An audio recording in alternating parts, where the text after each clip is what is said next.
हमारे यहाँ पर माननीय प्रधानमंत्री के द्वारा सेना की भर्ती को लेकर के बड़े पैमाने पे अग्निवीर योजना प्रारंभ की गई। उस अग्निवीर योजना के माध्यम से हमारे अपने देश की सेना को एक तरह से युवा बना दिया गया।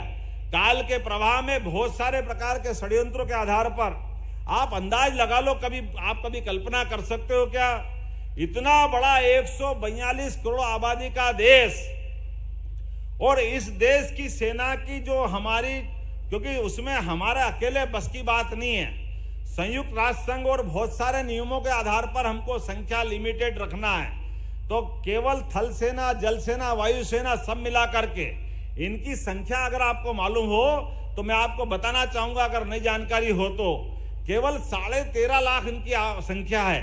लेकिन 13.5 लाख सेना हमारी सभी प्रकार की दुनिया की चुनौतियां, कोई दुश्मन देश आ जाए सबको ठिकाने लगाने की हिम्मत रखती है। और हमारे अंदर, देश के अंदर भी कोई भी प्राकृतिक आपदा आ जाए, सभी प्रकार की आपदा से निपटने का मादा रखती है। लेकिन इस सेना को जवान बनाए रखने के लिए, सेना में नया खून लाने के लिए माननीय मोदी जी ने एक अग्निवीर योजना लागू की।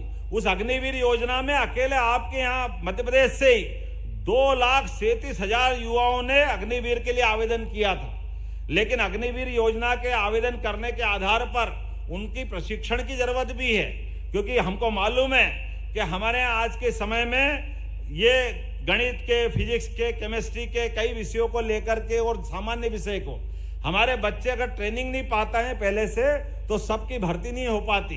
तो हमने आज ये नई योजना लॉन्च की है। अब लगभग प्रति बैच में 360 घंटे का निशुल्क प्रशिक्षण मध्य प्रदेश सरकार चालू करने जा रही है, जिसको आज घोषणा कर रहा हूं। वो सारा पैसा सरकार उठाएगी, हमारे बच्चे निशुल्क कोचिंग क्लासेस ज्वाइन करेंगे। वो निशुल्क कोचिंग क्लासेस के बलबूते पर उनको रोजगार मिलेगा।